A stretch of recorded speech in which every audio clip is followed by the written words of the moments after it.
ഒരിക്കൽ കൂടി അള്ളാഹു സുബ്ഹാനഹു വ തആലയെ സൂക്ഷിച്ച് ഭയപ്പെട്ടുകൊണ്ട് ജീവിക്കണമെന്ന് ഓർമ്മപ്പെടുത്തുകയാണ്.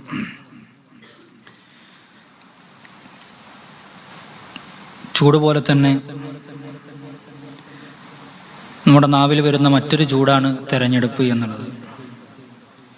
നമ്മുടെ ഇന്ത്യ രാജ്യം ഇന്ന് പല സംസ്ഥാനങ്ങളും കേന്ദ്രങ്ങളുമെല്ലാം അവർ വോട്ടിലേക്ക് കടന്നിരിക്കുന്ന സാഹചര്യത്തിലാണ്.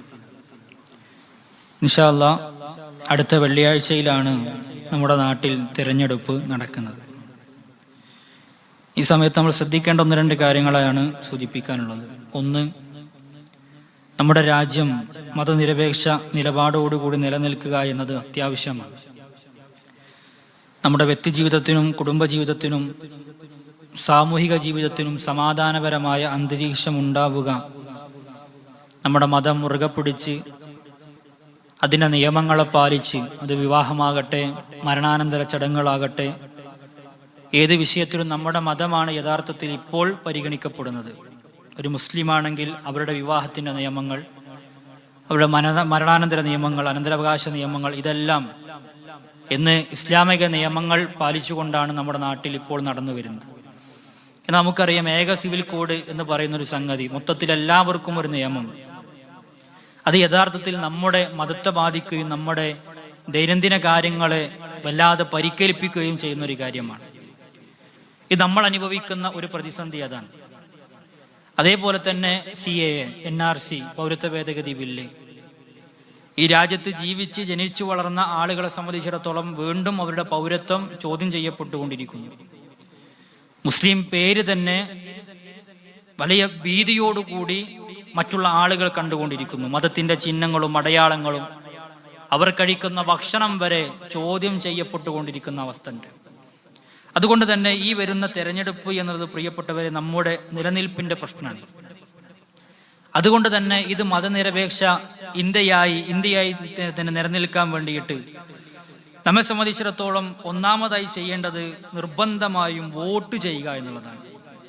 അപ്പൊ ചില ആളുകൾ പറയാറുണ്ട്, ഇതിപ്പോ ലാത്ത പോയി മനാത്ത വരുന്നത് പോലെയാണ്, അതുകൊണ്ട് നമുക്കിപ്പോൾ ആരിലും പ്രതീക്ഷയൊന്നുമില്ല എന്ന് പറയുന്ന മനുഷ്യന്മാരുണ്ട്. യഥാർത്ഥത്തിൽ റസൂലുള്ളാഹി സ്വല്ലല്ലാഹു അലൈഹി വസല്ലം തങ്ങളുടെ ജീവിതം പഠിക്കുമ്പോൾ അവിടെ ഭരണാധികാരി ആരാണ്, അവരുടെ മതം ഏതാണ് എന്ന് പരിഗണിച്ചുകൊണ്ടല്ല നബി കരീം സ്വല്ലല്ലാഹു അലൈഹി വസല്ലം തങ്ങൾ സ്വഹാബത്തിനോട് ഹിജ്റ പോകാൻ പറഞ്ഞതും അതല്ലെങ്കിൽ അവിടെ ചെല്ലാൻ, അവിടെ താമസിക്കാൻ പറഞ്ഞതുമെല്ലാം. ഉദാഹരണമാണ്, അബിസീനയിലേക്ക് പോകുമ്പോൾ അവിടെ ഒരിക്കലും ഇസ്ലാമികമായ ഭരണമായിരുന്നില്ല, പക്ഷെ അത് നിർഭയത്വമുള്ള രാജ്യമായിരുന്നു, അവിടെ സമാധാനമുണ്ടായിരുന്നു. അതുകൊണ്ട് നജ്ജാശിയുടെ അടുക്കിലേക്ക് നിങ്ങൾ പോവുക എന്ന് ജാഫർ ബിൻ അബീ ത്വാലിബ് റളിയല്ലാഹു അൻഹുവിനോടും കൂട്ടരോടും റസൂലുള്ളാഹി പറയാനുള്ള കാരണം അതിൽ ഇസ്ലാമിക രാജ്യമായതുകൊണ്ടല്ല. അപ്പൊ ചില ആളുകൾ എന്ന് പറയാണ്, ഇപ്പൊ നമ്മൾ വോട്ട് ചെയ്താലും നമ്മുടെ ഇസ്ലാമിക രാജ്യം ഒന്നും ആയി കിട്ടില്ലല്ലോ, അതുകൊണ്ട് വോട്ട് ചെയ്യണ്ട, ഇതിപ്പോ ലാത്ത പോയി മനാത്ത വരുന്നത് പോലെയാണ്, രണ്ടും ഒന്നാണ് എന്ന് പറയുന്ന ആളുകളുണ്ട്. അതൊരിക്കലും പാടില്ല.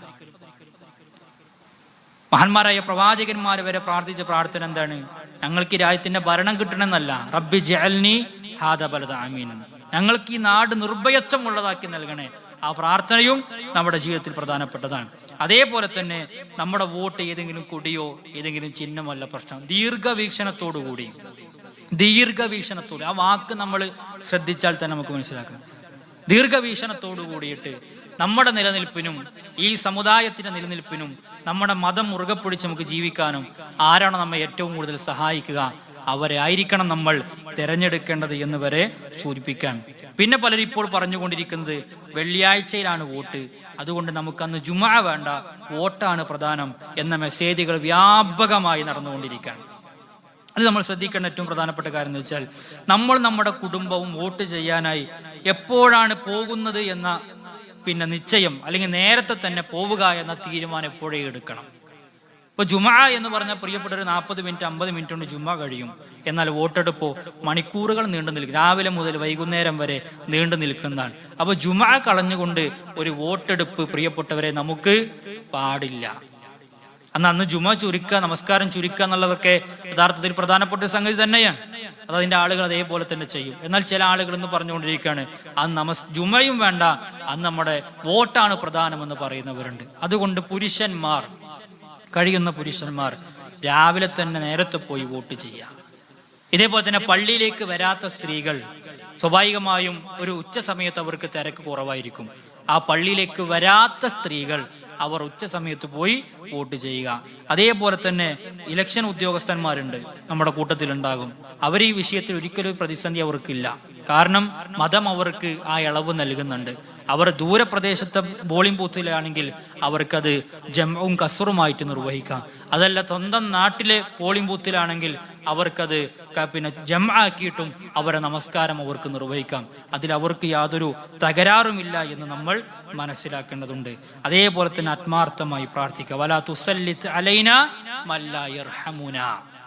നബി സല്ലല്ലാഹു അലൈഹി വസല്ലം തങ്ങളുടെ പ്രാർത്ഥനയിലെ അവസാനത്തെ ഒരു ഭാഗം മാത്രമാണിത്.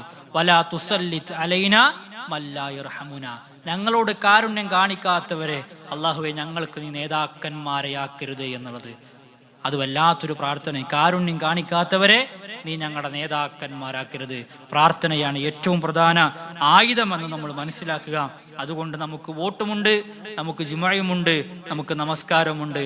ഒന്നിനും ഒരു തടസ്സമില്ലാതെ ഏറ്റവും നല്ല തീരുമാനത്തിൽ നമ്മൾ മുന്നോട്ട് പോകാൻ തയ്യാറാവുക. അല്ലാഹു സുബ്ഹാനഹു വ തആല അനുഗ്രഹിക്കുമാറാവട്ടെ. അതേപോലെ തന്നെ അധികാരം നൽകുന്നതും അത് തിരിച്ചെടുക്കുന്നതും റബ്ബാണ്. ആർക്കും പറയാൻ കഴിയില്ല. മനസ്സിലാവുണ്ടോ? നമ്മളെല്ലാം വിശുദ്ധ ഖുർആനിൽ പഠിച്ച ആയത്തുകൾ തന്നെയാണ്. അള്ളാഹുവാണ് അധികാരം കൊടുക്കുന്നതും അള്ളാഹുവാണ് അധികാരം തിരിച്ചെടുക്കുന്നത്. ആരുടെയും കുത്തകയല്ല അധികാരം, അള്ളാഹുവിന്റെ തീരുമാനമാണ്. ഇവിടുത്തെ ഭരണാധികാരികൾ ഇപ്പോൾ തിരഞ്ഞെടുത്തത് ആരാണ്? കൊണ്ടുവന്നത് ആരാണ്? അള്ളാഹുവാണ്. അള്ളാഹുവിന്റെ കയ്യിലാണ് എല്ലാ അധികാരവും എന്ന് മനസ്സിലാക്കിയിട്ട് അള്ളാഹുവിനോട് ആത്മാർത്ഥമായി നമ്മൾ പ്രാർത്ഥിക്കുക. അള്ളാഹു സുബ്ഹാനഹു വ തആല അനുഗ്രഹിക്കുമാറാവട്ടെ. നിരാശ ഒരിക്കലും നമ്മുടെ ജീവിതത്തിൽ ബാധിക്കാതെ മുന്നോട്ട് പോവുക. ഒരു വോട്ടെടുപ്പ് മാത്രമല്ല നമ്മുടെ എല്ലാം നിയന്ത്രിക്കുന്ന കാര്യം, മറിച്ച് ഇനിയും നമ്മെ കാത്തിരിക്കുന്ന നീണ്ട വർഷങ്ങൾ ഉണ്ടാകാം.